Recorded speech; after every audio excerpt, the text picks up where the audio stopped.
Greetings, travelers. We are here in Austin, Texas doing some shows right now, and Austin, Texas is a mecca for craft beer in the U.S. right now. You get so much variety, and it's really well made, so I can't be in Austin without checking out some local breweries. So I want you to come along with me on a little something I like to call What's Good Around Here.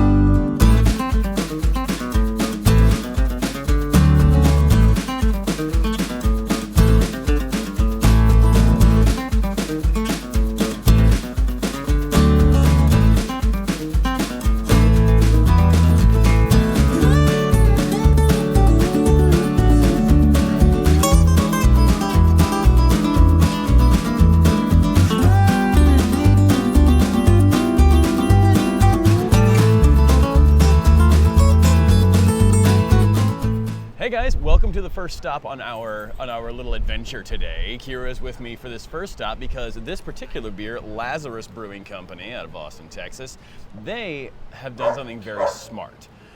They have decided to utilize probably what is an enzymatic gluten reduction to reduce all the gluten in their beers to less than 20 parts per million, which the FDA says that anything below 20 parts per million of gluten is considered gluten-free, basically. Like, if you're super celiac, don't risk it. Yeah, don't do the thing.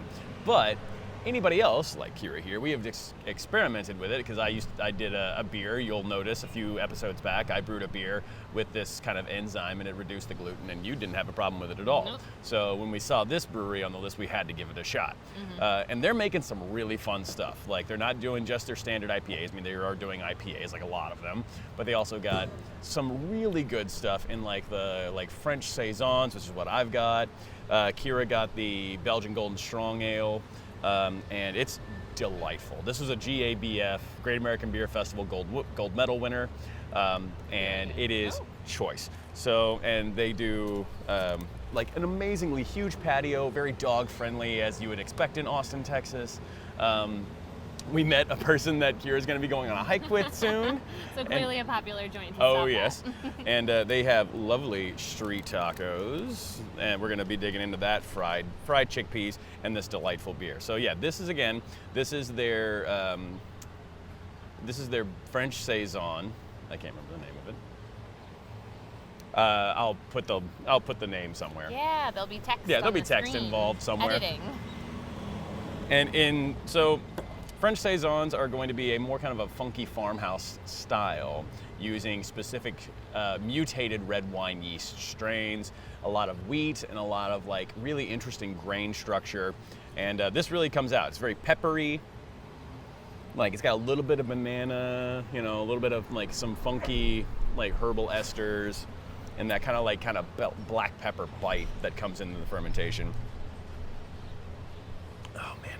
And it's just so refreshing, and it's got like that little bit of like, it's not sour, but it's definitely got a little bit of funk on the back end. Yeah, just pretty, like a little. pretty apt for the day we're filming. Yeah, it's a actually. tang. That's true. It's because it is 420 right now, so a little bit of funk goes a long way. And you've got the. What do you think about this one? First off, I love it. It's got that like bitter note that comes with that like funk taste. Yeah. Definitely gets a little bit of that black pepper. Yeah, a little bit of horse blanket. Really nice. Yeah. I know that is a thing that beer people use as a weird kind of terminology. Horse blanket. And then you got this Belgian Golden Strong Ale. This thing is like, it's got just pure perfection for this warm day. Especially on the style, you got like a little bit of banana, a little bit of clove. It's got like the ester profile that you would expect from like a Hefeweizen. But it doesn't have. But it's definitely still got that wonderful Belgian quality in a Golden Strong Ale. It's like 8.5%, 8.7%. Was it? I didn't notice it's that a big boy. Well, it's a medium boy. Medium boy. But yeah, no, like the malt profile is great. It's not overly bitter. It's like the hopping is very Belgian. And it's just absolutely delightful. So this place is great, and they've got a lot of beers. And they got a Maibach right now on tap. They've got They've got a stout, they got a session IPA, they've got a double IPA, got a hazy IPA. IPAs are prevalent, people like them. Very trendy. Got to do it, got to do the thing. But they also are really kind of stretching the boundaries. Got a lovely patio, they got a really nice inside. So yeah, I think we're gonna roll into these tacos right now and some of these fried chickpeas, and then we're going to, Kira's gonna go on her hike, and you and I are gonna go to the next spot. So, yeah. You're like, I must bite into this now. Yes. I mean, got just an El Pastor with the crema and like oh my God. Cheers. All right, so we are coming up on St. Elmo's Brewing Company here in Fort Worth. And I gotta tell you, it's in a place that I was not expecting. It's called The Yard. And when you come up on it, it just looks like a normal bunch of warehouses. And then you realize that all of these warehouses are different, like, cocktail bars or wineries. I think someone's making sake here. Like, check this out. Just check this out right now. So, like, you roll in, like, you don't see the winery on the left, but you've got a Spokesman beer, coffee place, beer place, bicycle place maybe? Don't know. Might check that out later though. See, sake. See the sake right there, sake bar. Looks like they're making their own sake. I think I heard about them. If they're open, I'm definitely checking them out. This is gonna be fun. Hard seltzer, Blue Northern Hard Seltzer. So it looks like they're making, or at least they're going to be making seltzer. It looks like it's like in production. Like they've also got normal fabricator, like what you'd expect in a place like this, you know, like fabrication and like welders and things like that. But like also beach volleyball, like I saw when I was driving around. Looks like a CrossFit gym. Interesting. Oh, solar place. Still Austin Whiskey Company. Oh, if that's open, we're definitely checking that out too. Man, I love this place. Like, it's everything I want, like all in one place. The Bearded Baking Company. Ooh, all right. And here we are at St. Elmo Brewing Company, which is where we originally wanted to be. So we might get some bonus goodness. Awesome.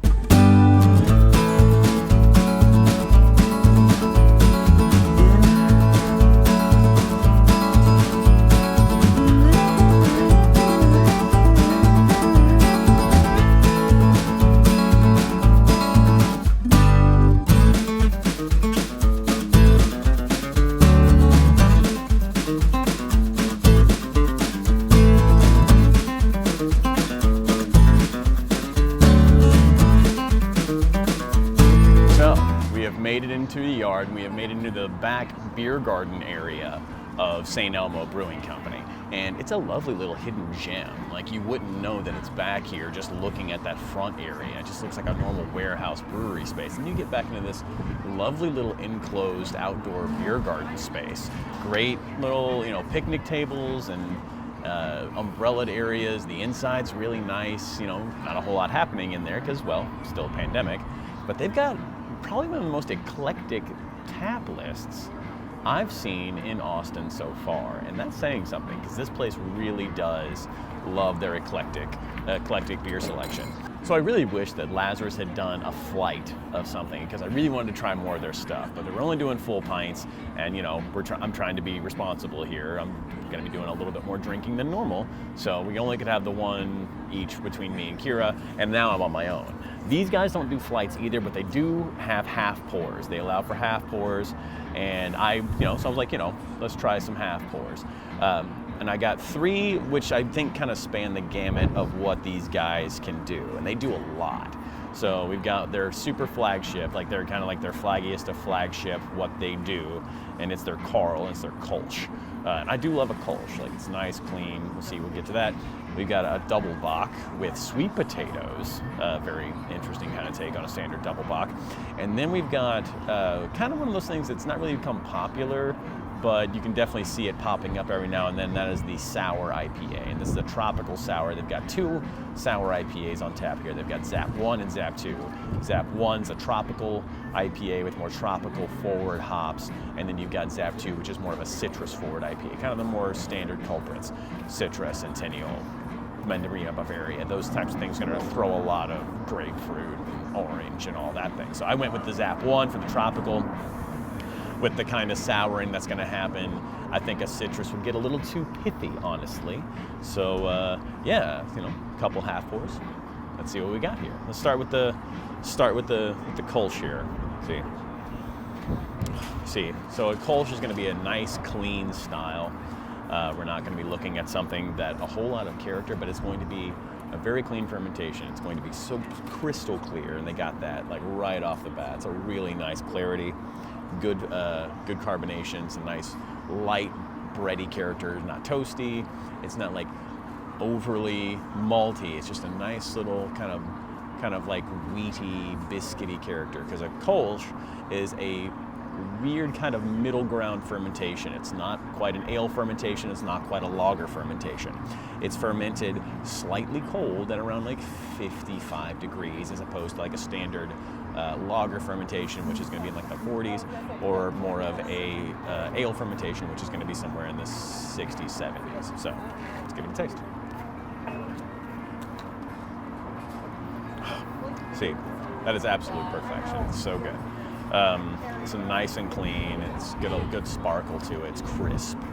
So I'm very pleased with if they're going to make a Kolsch their flagship, that's a pretty bold move. In Texas. I mean, not really in Texas, because Texas has a lot of German heritage and all that, things like that.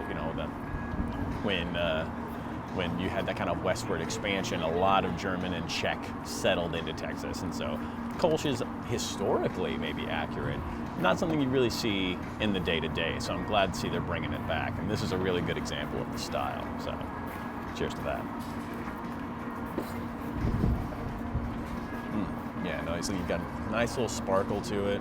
It's just so clear. Like Kolsch, like one of the things about Kolsch is that it is supposed to be just crystal clear, and this is just gorgeous. It is so pretty. Like take a look at that. That is just perfection. So they did a great job putting this as your flagship and making it really good like this. Like, props to them for making a really good Kolsch. All right, so next on the list, and it was kind of hard to figure out exactly which one I wanted to start with next, because they're both pretty big flavors, and I don't want to wreck my palate for the other one. So I'm taking a bit of a risk, and I'm going with the Zap 1, which is their tropical sour IPA. So I don't know much about these beers. They don't really have a whole lot of information about what goes into them. I probably could have asked, but I'd rather just kind of dive into it and see what's going on. So, I mean, obviously pretty hazy. That's kind of the trend with IPAs now. They don't really like to have a whole lot of clarity in there. But with sour beers, it's really not that uncommon. There's a lot of bacteria. It's hard to filter out. You really don't want to filter it out because it changes the flavor profile. So let's just kind of dive in and see what it's like. Big citrus, like right off the bat. I mean, not like huge, but like it's nice. It's approachable. I dig it. Not a whole lot of sour on the nose, but I'm okay with that. It's a little tart, a little bit of like rind or zest. It was so nice. That's just delightful. All right, so let's unpack this a little bit. We've got a more mouthfeel than I was expecting. It doesn't linger a whole lot on the palate. I'm actually kind of glad I had this in the middle now, because I think I would not get as much of a enjoyment having it after this. After the Kolsch, it's a really good pairing after the Kolsch. Like because it's just kind of like unlike a normal sour. Like they definitely were very subtle with their sour flavoring on this. Like I really enjoy it. Like the aroma is just delightful. It's very like it's got a nice tropical fruit presence. You know, a little papaya, some pineapple, a bit of mango, but it's not like super sweet. And the souring kind of really helped out with that a lot. It's really smooth, like way more than I was expecting. And the sours, get away from me. The sour is actually like, it's a little bit of tart, but it's not like overpowering. Like I normally can only do like one sour and then I'm good. Maybe even a half pour of a sour. Like this, I could probably have a full pint or two and not be sad about it at all, and move on to something else. So I'm pretty damn pleased with that. Like, props to them. Like, this is really good.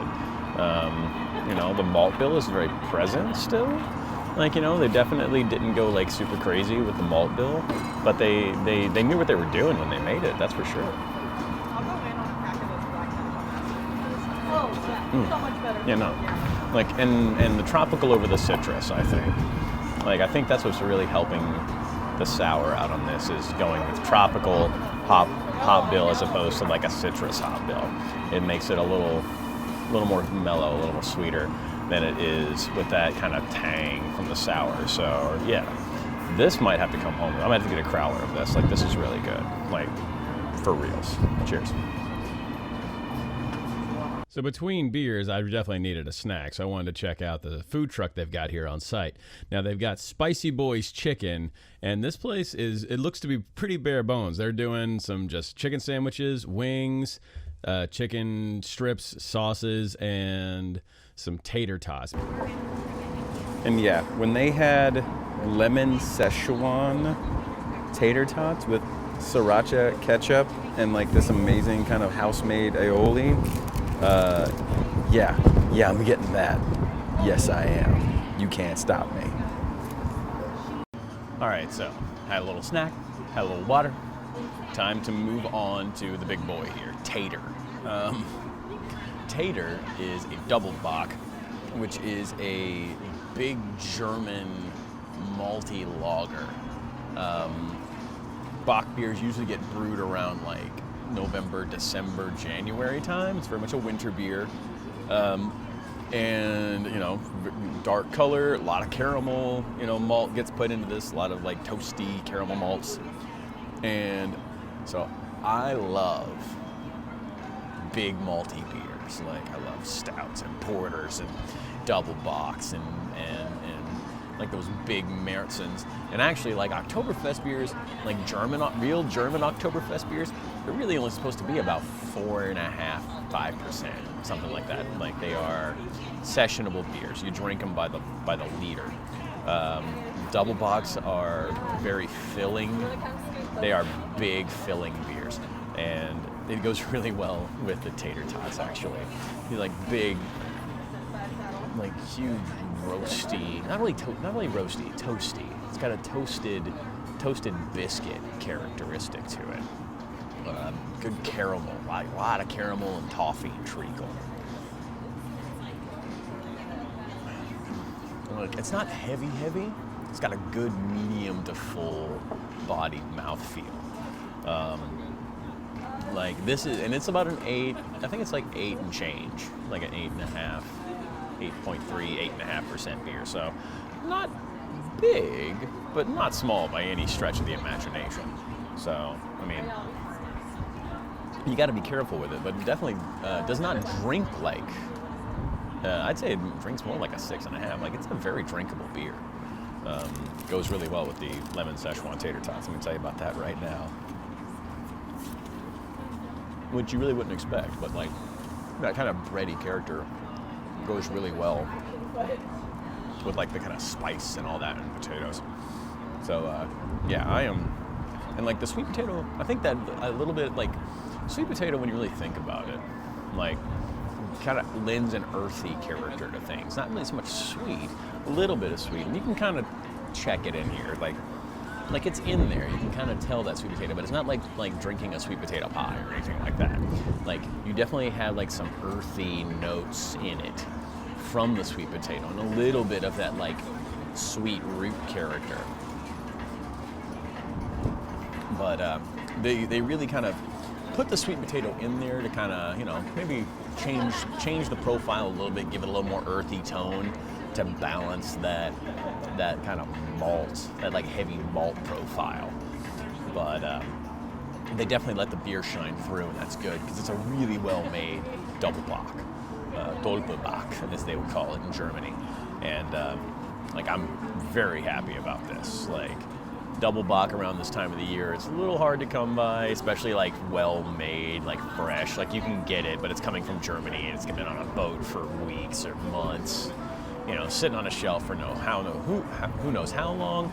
So it's a very nice little surprise in a place in, you know, Southeast Texas to get a nice double bock. So I am definitely pleased with that. To go with these amazing lemon Szechuan tater tots from Spicy Boys Chicken. If I didn't have dinner plans, I probably would have gotten a chicken sandwich because I've seen them around here and they look really good. But maybe next time, because this probably is going to be a part of my regular stops because it's just too good and I want to try all the things on that list. But for now, I'm going to finish these tots, enjoy this beer, meet some of my friends over at Kirby Lane for some pancakes. And yeah, it's been a good day, and I hope you've enjoyed coming with me. And sign up and subscribe if you'd like. Hit the bell for notifications. And like the video and comment, and tell me where you'd like to see me go next. Cheers, friends.